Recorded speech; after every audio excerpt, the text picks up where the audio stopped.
Depuis mon 5e anniversaire, le docteur a cessé de me montrer à ses clients.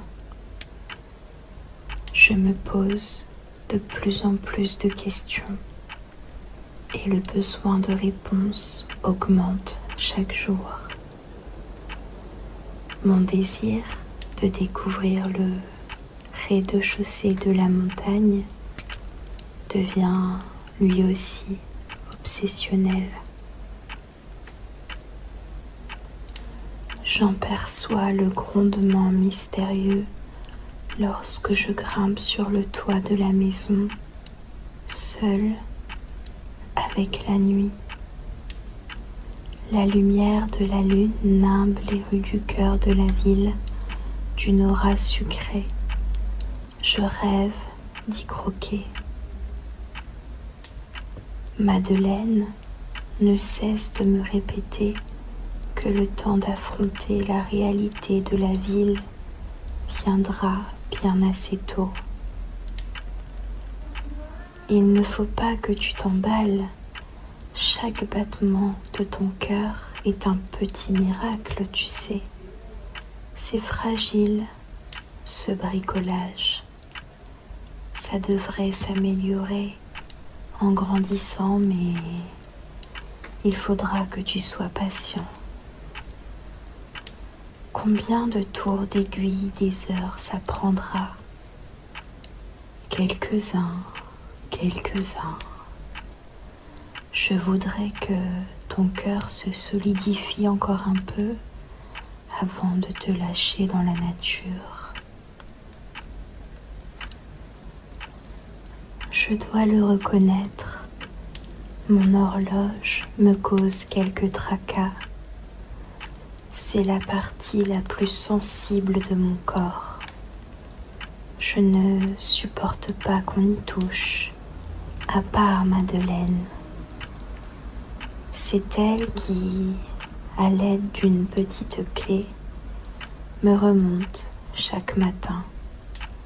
Lorsque je prends froid, les quintes de tout me font mal aux engrenages, comme s'ils allaient transpercer ma peau. Je déteste le bruit de vaisselle cassée que ça produit. Mais le souci majeur, c'est le décalage horaire.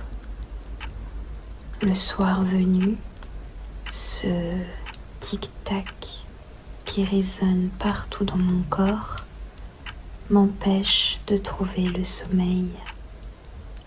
Du coup, je peux m'écrouler de fatigue en plein après-midi et me sentir en pleine forme au beau milieu de la nuit. Je ne suis pourtant ni un hamster, ni un vampire, seulement un insomniaque. En revanche, comme souvent les gens qui souffrent d'une maladie, j'ai droit à quelques agréables contreparties. J'aime ces précieux moments où Madeleine, tel un fantôme en chemise de nuit, se glisse dans ma chambre pour calmer mes insomnies à coups de berceuse en thé, une tasse de chocolat chaud à la main. Il arrive qu'elle psalmodie jusqu'à l'aube en caressant mes engrenages du bout des doigts. C'est extrêmement doux. Love is dangerous for your tiny heart, répète-t-elle de façon hypnotique. On dirait qu'elle récite les formules d'un vieux grimoire pour que je trouve le sommeil. J'aime entendre résonner sa voix sous un ciel crevé d'étoiles, même si la façon dont elle susurre Love is dangerous for your tiny heart me paraît un peu étrange.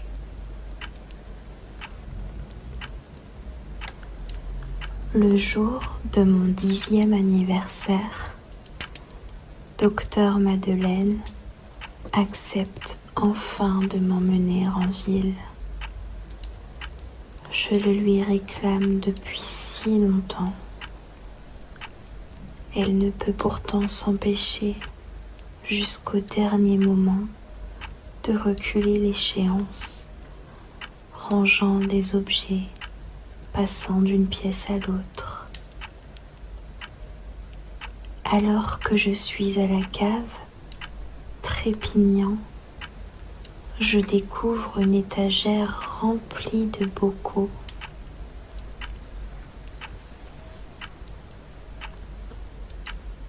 Certains sont étiquetés larmes 1850-1857.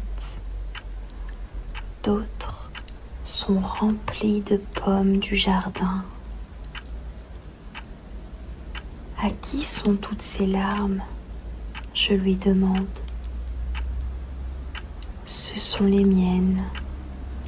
Dès que je pleure, je récupère mes larmes dans un flacon et je les stocke dans cette cave pour en faire des cocktails. Comment est-ce possible que tu en fabriques en de telles quantités ? Dans ma jeunesse, un embryon s'est trompé de direction pour rejoindre mon ventre. Il s'est coincé dans l'une de mes trompes, provoquant une hémorragie interne.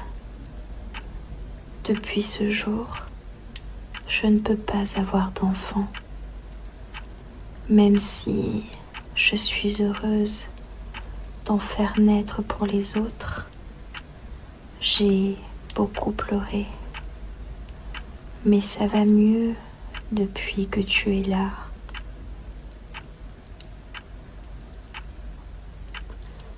J'ai honte de lui avoir posé cette question.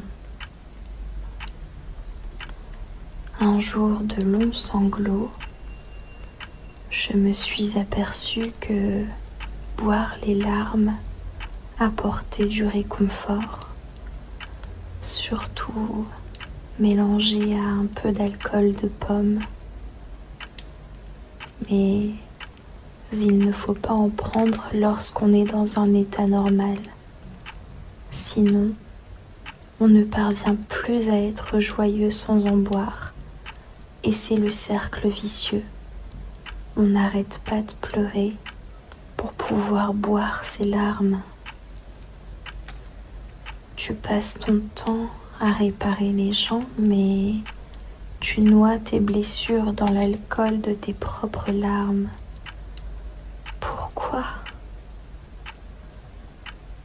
Ne t'inquiète pas pour tout ça. Je crois que nous devons descendre en ville aujourd'hui. Il y a un anniversaire à fêter, n'est-ce pas ? Dit-elle en s'efforçant de sourire.